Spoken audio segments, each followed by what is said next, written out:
Racism in ride sharing. What the hell? What up, folks? Once again, it is your boy Tim with another ride sharing video. Wanted to bring this to you. Saw this in Wired Business Magazine suggesting that both Uber and Lyft are actually practicing racism, discrimination in their deactivation and account suspending processes. Now, I'm not going to automatically jump on the bandwagon and call either Uber or Lyft a racist company. There's a hell of a lot to criticize both Uber and Lyft on almost on a daily basis. But make no mistake about it, when you look at how they treat drivers, to some degree how they treat passengers as well, it probably isn't a step. It isn't a big step to assume that they could be capable of doing something like what is mentioned in this article. But I'm going to give you what the article says, and then I'll give you my opinion on it. Now, according to the Wired article, non-white drivers are suspended or deactivated more often than their white counterparts. Now, here's the numbers they gave. They did a study. Looks like 810 drivers, so a decent sized sample. I believe this was out in the Los Angeles area. 810 drivers of the non-white drivers, which essentially means every damn body else. It's not just blacks, Hispanics, Muslims. It literally is everyone else. Of the non-white drivers, 69% reported that they had either been suspended or permanently deactivated by either Uber or Lyft. Of the white drivers they surveyed, only 57%. So this is kind of where the gist of their numbers are coming from. We could talk about it in the comments. By the way, folks, particularly my veteran drivers, if you will, have you ever been wrongfully deactivated, permanently or temporary, by either Uber or Lyft? If so, what type of recourse did you take? What was the end result to that? Because I want you to hear this. Now, Wired contacted Uber for a couple of different reasons. I want you to hear this. First of all, the spokesperson at Uber stated, "We have a rigorous evaluation process led by humans that reviews reports and determines whether temporary or permanent deactivation is warranted."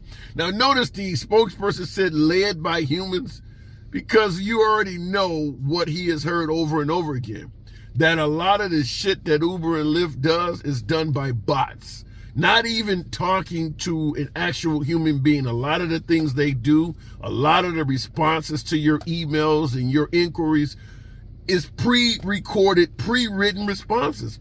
I personally have said that on my videos. I have contacted Uber and Lyft, and you see some of the responses they give, and you're thinking like, this doesn't even have shit to do with what I just asked you. So I totally am in the camp that a lot of the correspondence you receive from Uber, and probably Lyft too, is not coming from a human. That's why this spokesperson said led by human, because they're acknowledging the fact that a lot of people believe a lot of their shit is robotic. But in regards to whether Uber or Lyft terminates non-white drivers faster than white drivers, like I stated before, I'm not ready to just buy into the notion based on a survey of 810 drivers if this details what Uber and Lyft is doing nationwide, if not globally. I'm not going to immediately call them a racist company. I will say this, though.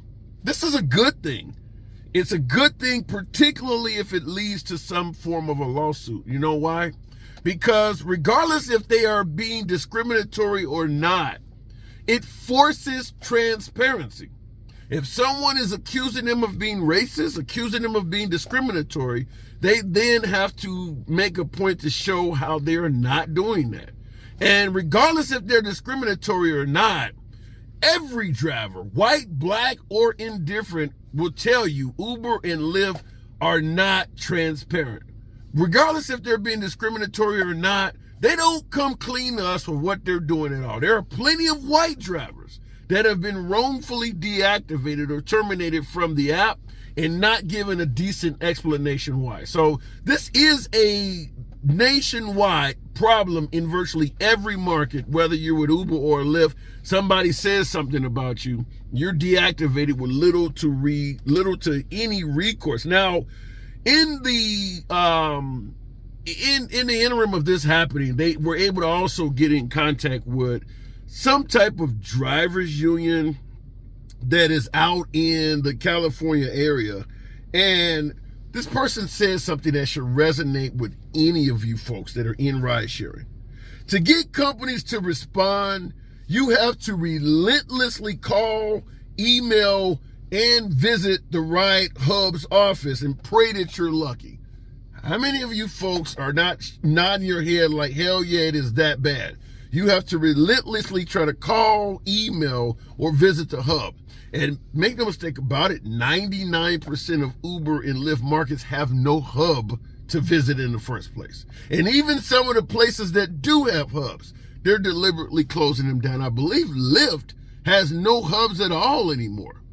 They know they're screwing us over. They know they're mistreating us. So the last damn thing they ever want to do is be looking you face to face. I've never been to a Uber or Lyft hub, but I would not be surprised if some of them had bulletproof glass in them. They're mistreating drivers horribly.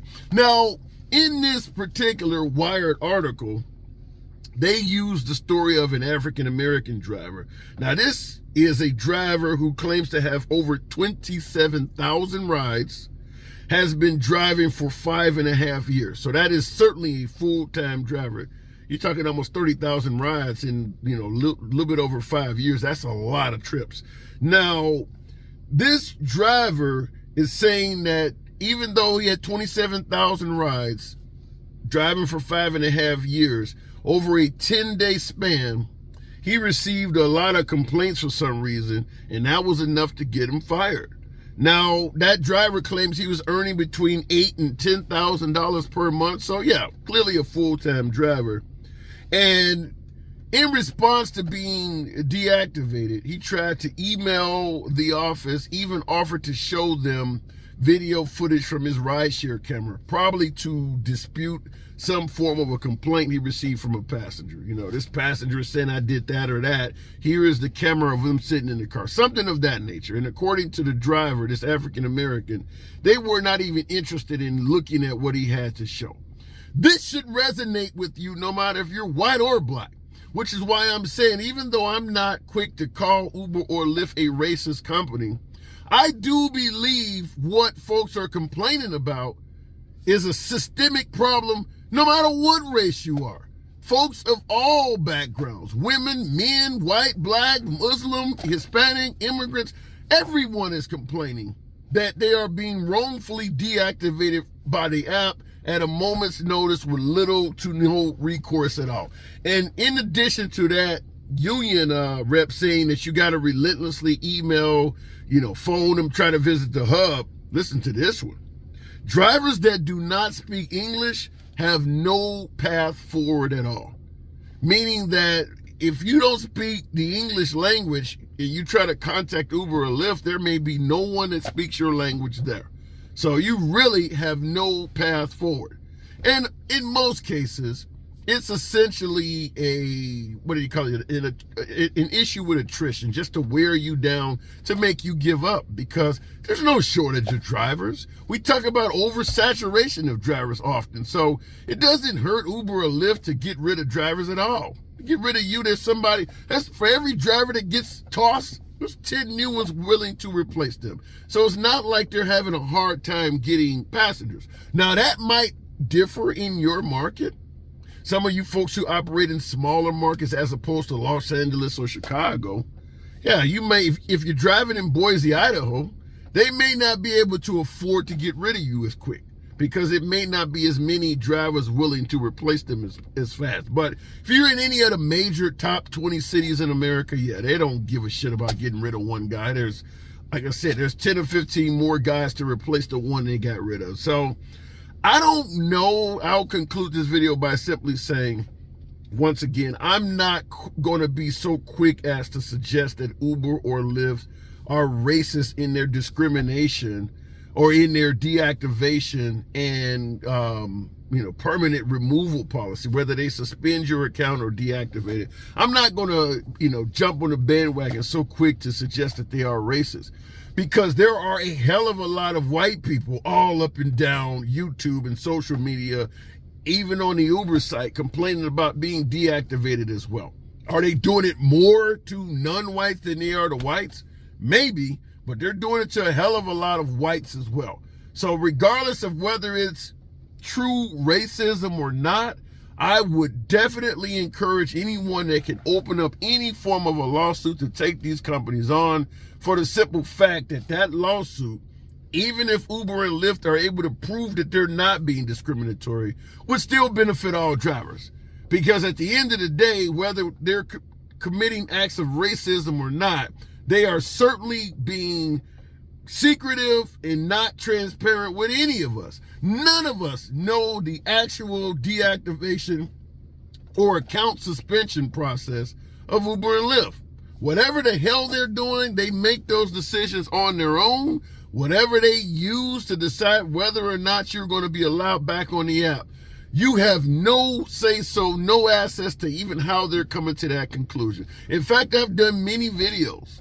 Cities like Chicago, I believe New York with their taxi and limousine commission. I talked about the main bill coming out of Denver, Colorado. One of the primary complaints against both Uber and Lyft, in addition to the ridiculous pay structure, but one of the primary complaints is that people are being deactivated and losing their ability to earn an income at a moment's notice without any warning. So this is a major complaint, not just coming from any particular race, ethnicity, or even gender. Everyone across the board is complaining about this shit. So what do you folks think?